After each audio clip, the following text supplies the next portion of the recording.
ఉల్లిగడ్డ కోడిగుడ్లు అంటున్నాను. కోడిగుడ్లు అయితే 4 ఉడికేసి 4 అయితే కొట్టుకుందాం. ఇప్పుడు ఇవి 4 అయితే ఉడికేద్దాం. ఆయిల్ కాస్త ఎక్కువనే పడుతుంది. ఆయిల్ అయితే వేడెక్కింది. ఆవాలు,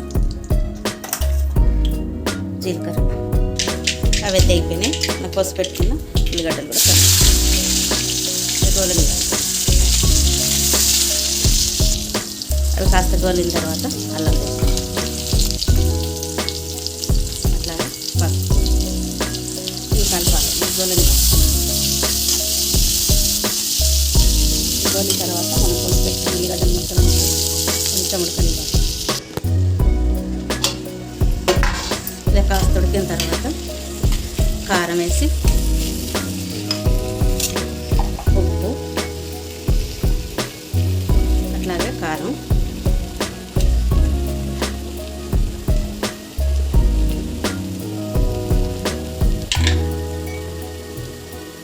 మసాలా కారం కూడా కొంచెం వేసేసి ఇదైతే కలిపేసి కొంచెం వాటర్ పోసి మనం కొట్టు పెట్టుకున్న కోడిగుడ్లు కూడా పోసేది. అడగంటకుండా ఉంటుంది. మనం ఎగ్గులు వేసినప్పుడు కూడా అడగంటకుండా ఉంటుంది అన్నమాట.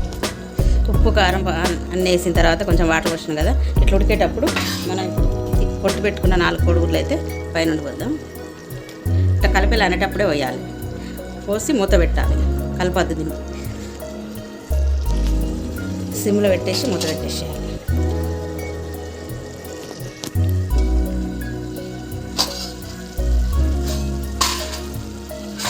రెండు నిమిషాల తర్వాత ఇట్లా అట్టు లెక్క అవుతుంది. ఇప్పుడు మెల్లగా కదిలియాలి.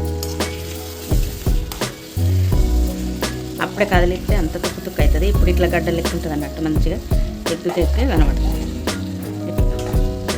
కాసేపు మూత పెట్టేసి ఉడకనియాలి.